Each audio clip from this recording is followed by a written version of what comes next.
Morning, You Can Heal family. Welcome back to another reading of the Old Testament. My name is Shena, and we are in 1 Samuel, and today we're going to be reading chapter 22. Thank you for joining me. The title of this chapter is David Flees to Adullam.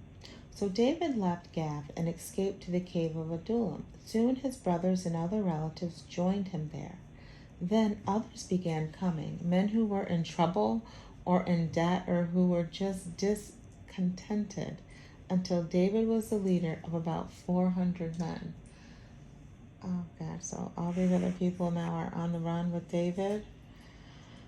Verse 3, later David went to Mizpah in Moab, where he asked the king, would you let my father and mother live here under royal protection until I know what God is going to do for me? The king agreed, and David's parents stayed in Moab while David was living in his stronghold. One day the prophet Gad told David, leave the stronghold and return to the land of Judah. So David went to the forest of Herath.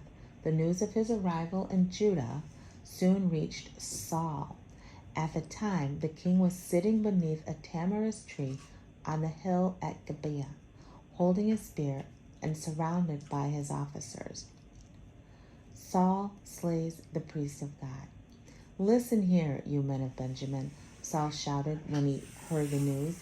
Has David promised you fields and vineyards? Has he promised to make you commanders in his army? Is that why you have conspired against me? For not one of you has ever told me that my own son is on David's side. You're not even sorry for me. Think of it, my own son encouraging David to try and kill me. Now see, this reminds me of sometimes, you can't pick your family, but your friends become family. And your friends become closer to you than your actual parent in this case. So that's interesting. Do you want to read? We're right here.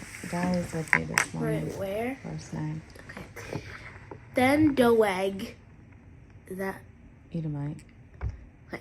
Then Doeg the Edomite, who was standing there with Saul's men, spoke up. When was I at Nob? He said. I saw David talking to the Ahimelech the priest. Ahimelech consulted the Lord to find what David should do.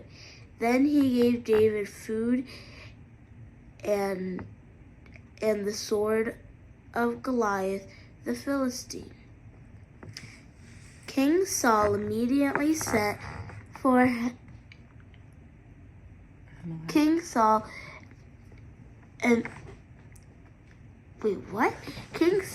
immediately sent for Ahimelech and all his family who served as priests at Nob. When they arrived, Saul shouted at him, listen to me, you son of Ahitub. Listen to me, you son of Ahitub. What is my king? Ahimelech asked. Why you and David conspired against me? Good job. Saul demanded, why did you give him food and a sword? Why have you inquired of God for him? Why did you encourage him to revolt against me and to come here and attack me? But sir, Ahimelech replied, is there anyone among all your servants who is as faithful as David, your son-in-law? Why, he is the captain of your bodyguard and a highly honored member of your household. This was certainly not the first time I had consulted God for him. Please don't accuse me and my family in this matter, for I knew nothing of any plot against you. Verse 16. You will surely die, Ahimelech, along with your entire family, the king shouted, and he ordered his bodyguards, kill these priests of the Lord, for they are allies and conspirators with David. They knew he was running away from me, but they didn't tell me. But Saul's men refused to kill the Lord's priests. Then the king said to Doeg, "You do it." So Doeg turned on them and killed them. 85 priests in all still wearing their priestly tunics. Oh, jeez. Then he went to Nob, the city of the priests, and killed the priests' families, men and women, children and babies, and all the cattle, donkeys, and sheep. So yeah, Saul is just really angry.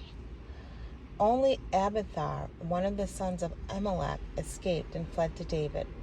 When he told David that Saul had killed the priests of the Lord, David exclaimed, "I knew it. When I saw Doeg there that day, I knew he would tell Saul.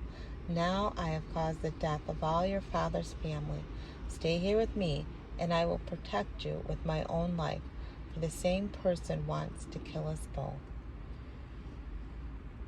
Oh, jeez. This is all happening because Saul's so jealous. You know, it just shows you when you're jealous, it turns to anger and rage, and then you start doing things that, you know, end up hurting people. In this case, killing people. So we'll continue tomorrow. David smites the Philistines is chapter 23. That's all for today. Bren wanted to read a little bit this morning before she left her ballet class. All right, you can have family. I love you. Thanks for listening, and we'll be back tomorrow. Always remember that true healing begins with self-love. Why? Because God is love, and He lives on the inside of you. Bye.